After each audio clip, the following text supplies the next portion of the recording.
Paz do Senhor, irmãos. Vamos ficar de pé. Vamos abrir as nossas Bíblias no livro de Apocalipse, capítulo 8, versos 1 e 2. Apocalipse, capítulo 8, versos 1 e 2.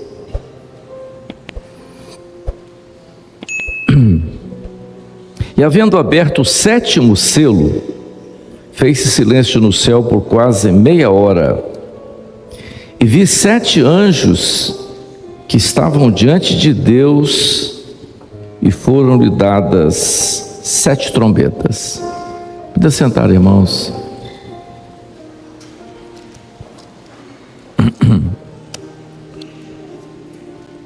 Meus irmãos, nós temos vivido momentos especiais. Eu acho que esse é um momento muito especial da igreja. Quando eu falo de igreja, eu estou falando de um povo, né? Não estou falando simplesmente Igreja Cristã Maranata. Povo. E o livro de Apocalipse é um livro bem suave, bem suave. O livro de Apocalipse é um livro muito, por incrível que pareça, muito atual. Por que o livro de Apocalipse é um livro atual? Nós lemos o capítulo 8 do livro de Apocalipse. O livro de Apocalipse, a experiência de João, tem 2 etapas. A primeira, até o capítulo 4, ele vê as coisas que acontecem aqui embaixo. Depois do capítulo 4, ele é levado à eternidade, onde Deus começa a mostrar a ele outras coisas. Então, é dessa forma que está o livro de Apocalipse. O capítulo 8 é um capítulo, talvez quando o livro começa a entrar no momento profético mais importante da igreja. Nós temos, né, vocês têm assistido a EBD esses meses, anos todo, até as últimas feitas pelo pastor Gedeuti. Há muita ênfase sobre a segunda vinda de Jesus.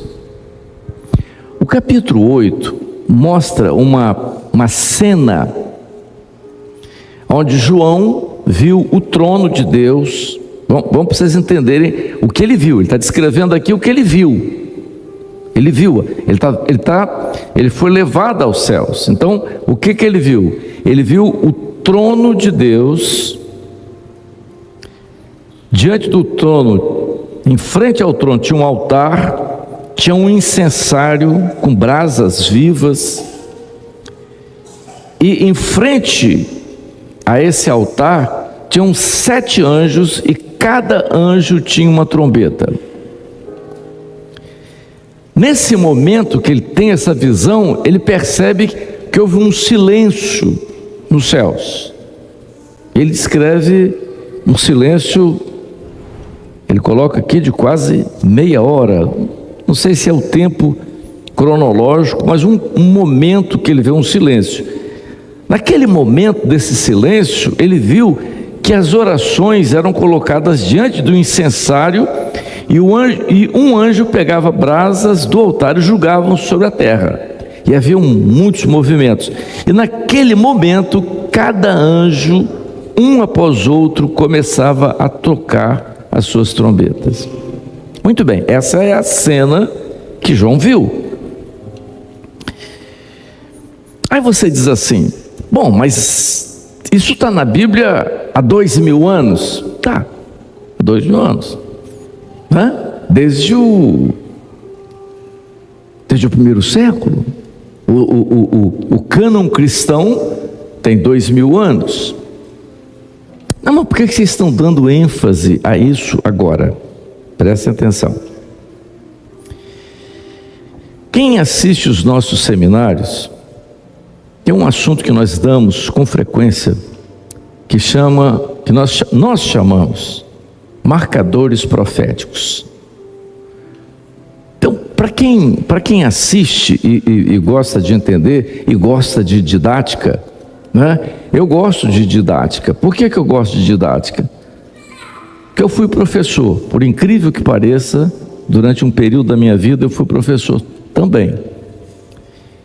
E eu aprendi com os meus orientadores pedagógicos que você tem que usar meios para que as pessoas entendam o que você quer dizer.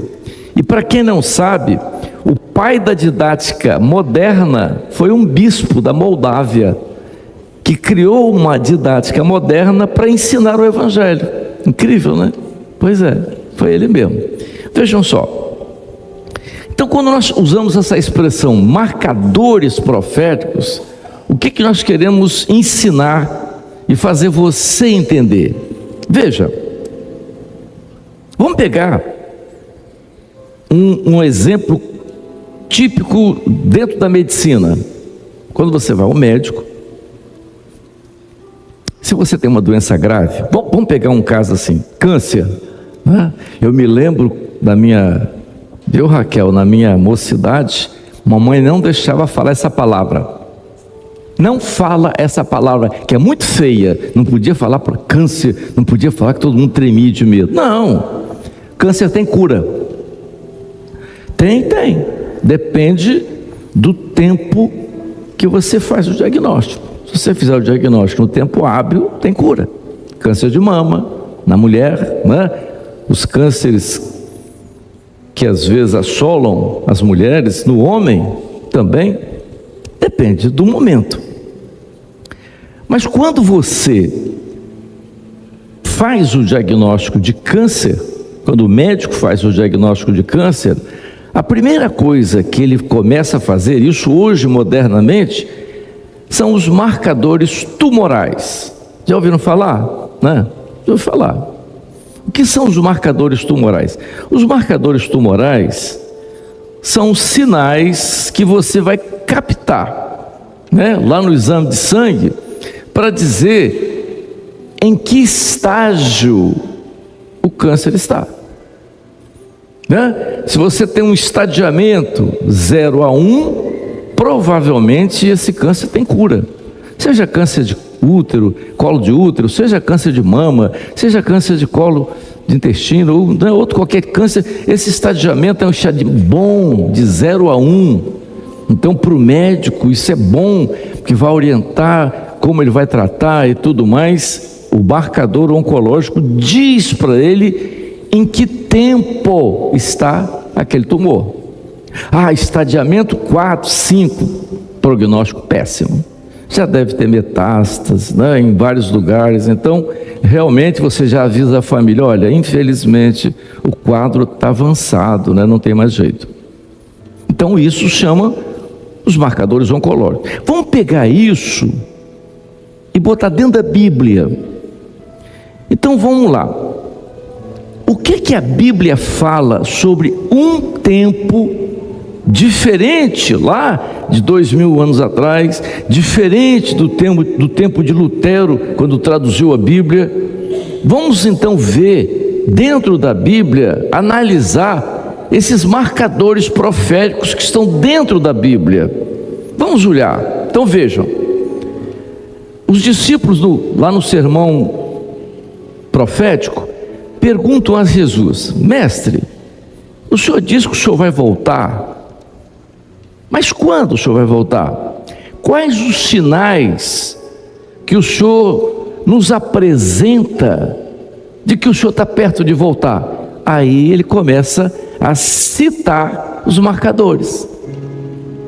Haverá peste, haverá fome, haverá guerra, há rumor de guerra, terremotos, pestes. Então ele começa a descrever uma série de evidências para identificar um tempo que não era o deles.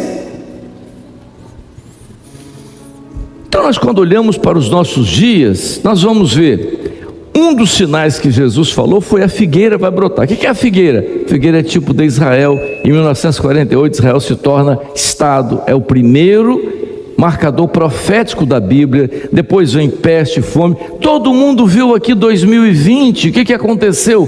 Pandemia. O que é uma pandemia? Uma peste é uma doença, uma epidemia que se torna universal. Por isso ela é chamada de pandemia. Pandemia é o tipo de uma epidemia que atinge não só um local, seria uma epidemia, mas quando ela se torna universal, chama de pandemia, ou seja, um vírus que veio e atingiu todos os continentes. E é um vírus simples, né? A ciência diz, para você ter uma ideia, o vírus da Covid-19 é mais simples do que o vírus da gripe. E o vírus não é uma célula, ele não é um ser vivo. O vírus é uma partícula, e o vírus da Covid é uma partícula de RNA, ou seja, é uma proteína. Essa partícula desafiou o mundo, a ciência, desafiou os poderes, as nações, enfim. O que significa isso? Como é que pode acontecer uma coisa de forma tão repentina? Jesus, no sermão profético, disse: haverá peste. Para vocês terem uma ideia, os cientistas hoje dizem que nós estamos dentro de uma linha muito tênue para termos uma epidemia, uma pandemia pior do que a de 2020. Quando nós vemos isso na Bíblia, então nós paramos e dizemos assim: isso é um marcador profético. Não era para o tempo de Lutero, não era para mas nós vemos hoje. Quando nós olhamos aqui para o capítulo 8 de Apocalipse, há uma coisa interessante. João viu 7 anjos. E João diz assim: quando o primeiro anjo toca a trombeta, ele olha e vê. Quando o primeiro anjo toca a trombeta, ele olha para a terra e vê uma ação sobre a obra criadora. Que as 7 trombetas, elas apontam um juízo sobre a obra criadora. É o que está lá. Quando a primeira trombeta toca, o que é que João viu? João viu que foi lançado na terra algo que fez com que 1/3 das florestas desaparecessem. Ora, isso aconteceu há 100 anos atrás? Não, está acontecendo agora. As grandes florestas da Europa desapareceram. Não existe mais floresta na América do Norte. A única floresta mais notável que existe no mundo hoje é a amazônica, mas todos estão dizendo que nós já perdemos mais de 30% das florestas do planeta já desapareceram nos últimos 50 anos. Ou seja, aquilo que João viu lá, nós olhamos para hoje e diz: isso é um marcador. Ou seja, alguma coisa está falando de um tempo que é agora. Mas vejam, João viu o segundo anjo que toca a trombeta, e ele viu uma coisa ser lançada no mar, e a 1/3 do mar pereceu. Está na Bíblia. Muito bem. No século passado, Jacques Cousteau chegou em Nova York e trouxe um relato de 5 anos de pesquisa nos continentes, em todos os oceanos, e ele disse que 40% das espécies do mar desapareceram nos últimos 50 anos. Falar em Jacques Cousteau, o pastor Gedeuti faleceu, mas ele ia receber em Paris o prêmio Jacques Cousteau, porque foi um dos únicos que falou sobre esse sinal interessante, não é? Que ele falou sobre isso nas pregações, e eles captaram lá, iam dar um prêmio para ele, mas ele faleceu antes. Mas ele pregou isso, ele disse isso, porque era profético.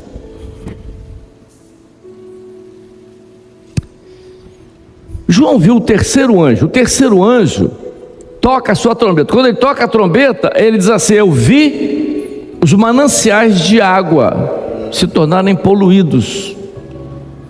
Uma coisa caiu neles e as águas se tornaram amargosas.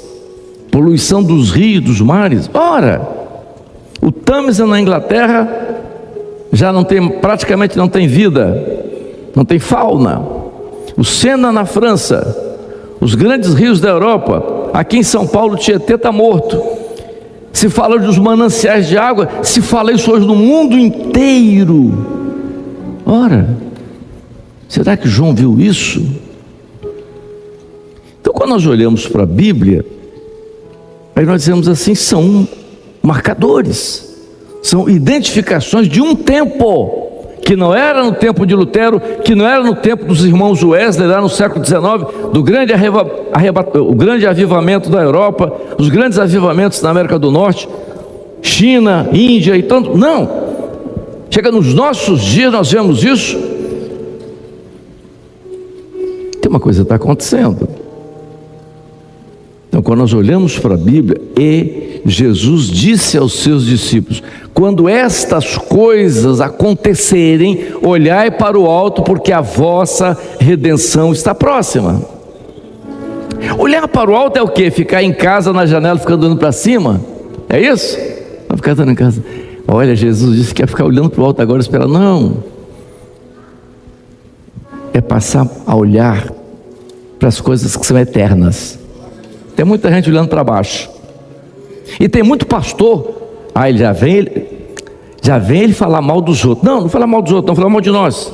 Há muita gente pregando Jesus para essa vida, olhando para baixo, pregando Jesus para você ganhar dinheiro, pregando Jesus para você prosperar, pregando Jesus para casar, pregando Jesus para você, não pode ter pobre, não pode ser, pregando Jesus para essa vida, olhar para baixo. Ninguém está proibido de ganhar dinheiro, ninguém está proibido de ser rico, ninguém está proibido de prosperar, ninguém está proibido de fazer nada disso. Mas quando você olha só para baixo, a profecia do momento diz: olha para o alto. Você tem que passar a olhar para as coisas de cima, porque nós estamos vivendo um momento profético importante. Vejam, então eu falei sobre a primeira, todo mundo sabe que já é um sinal, está aqui. O mundo está sentindo isso. A segunda está aqui, todo mundo a terceira está aqui. Bom, mas tem a quarta. Qual é a quarta trombeta? João viu o quarto anjo tocar a trombeta, e a primeira grande observação que ele faz é no sol. Ele diz: o sol se escurece na sua... Acho que até essa parte também está lá. Então o sol vai escurecer, algumas estrelas do céu cairão. Mas o que vai cair na terra? Não, o universo é... Recentemente há um estudo, quem olha a internet, quem gosta de internet, vai lá, um estudo sobre manchas solares. Pode ir lá no YouTube que tem. Recentemente, os astrônomos, especialmente na Alemanha, conseguiram fotografar manchas solares que são 3 vezes maior do que toda a superfície terrestre. Está lá, estão falando isso. Então, será que a quarta trombeta tocou? Não sei. Há evidências, mas... E agora eu chamo a atenção de vocês. Agora eu chamo a atenção de vocês para um detalhe importante. João viu os 7 anjos. Quando o quarto tocou a trombeta, ele viu um anjo voar pelo meio do céu, e ele deu um grito, e o grito dele disse: ai, ai, ai dos moradores da terra, por causa dos 3 últimos anjos que vão tocar a trombeta. E a Bíblia diz que a igreja não passará por isso, porque por amor aos salvos Ele não vai permitir isso, está na Bíblia. Então a igreja sai antes dos 3 últimos anjos tocarem as suas trombetas. Ora, se nós estamos olhando que as 3 tocaram e a igreja não vai participar das 3 últimas, e nós estamos diante sabendo que na 4ª trombeta a igreja vai, porque a 4ª é a última trombeta para a igreja. Nós olhamos para a Bíblia e dizemos: o nosso tempo está em cima da hora. Se isso é um marcador profético dentro da Bíblia, nós temos que entender o seguinte: nós estamos vivendo um momento importante na vida da igreja, não é? Ai, todo mundo é. Aliás, eu assisti até um filme falando sobre arrebatamento, né? A enfermeira chegou no berçário, os neném tudo tinham sumido.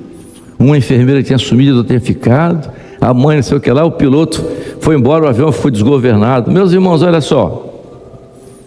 Essas coisas que às vezes existe aí, é para, sabe para quê? É uma ação do adversário para ridicularizar a segunda vinda de Jesus. É uma ficção, não é? Aquela coisa, viu? Estava o motorista de táxi atrás, aí o motorista de táxi sumiu e o carro ficou desgovernado. O adversário conhece a Bíblia, conhece a profecia. É isso, não é? As pessoas gostam de ver isso. Tem um monte de filme a respeito disso. Não estão preocupados com o filme? Agora nós temos que olhar para a palavra. Aonde estão os marcadores? Então eu falei em medicina, você diz assim: ó, o tempo é esse, ó, o tumor evoluiu, está nessa fase. Essa fase é terminal. Quando nós olhamos para a Bíblia e vemos os marcadores proféticos na Bíblia, nós estamos dizendo o seguinte: nós estamos vivendo num tempo profético terminal. Essa é a última igreja. Eu não estou falando, repito, não estou falando de igreja que está maranata. Estou falando de povo, um povo batizado com o Espírito Santo, um povo com dons espirituais, um povo que Deus se revela, um povo que se santifica, não é? E é isso que é importante. Nós estamos vivendo um momento sério. A fé desapareceu? Jesus falou. A fé desapareceu. Apostasia, né? Entra no YouTube que você vê pastores sendo usados pelo adversário. Misericórdia. Entra no YouTube que você vai ver pastores sendo usados pelo adversário para criticar a Bíblia, para criticar o momento, para criticar a profecia, usado pelo adversário. A apostasia é bíblico? É um sinal, é um marcador profético. A fé desaparecendo. Um dia o irmão falou assim: Amadeu, você lembra daquele pastor? Sim, qual? Foi da igreja, disse que tinha dons espirituais, disse que não cria mais em nada. Qual o problema? Qual o problema de pastor que caiu? Qual a dificuldade? Está na Bíblia. Ou não? Eu, se eu fosse um dos 12 apóstolos, depois da ressurreição eu ia ter uma briga com Jesus. Mestre, o senhor sabia o tempo todo de Judas? O que o senhor não falou para a gente? A gente ia pegar ele, ia dar uma surra nele, ia quebrar ele todinho para ele aprender. Ele não ia trair o senhor, não. Se o senhor tivesse avisado para a gente ia quebrar ele todinho.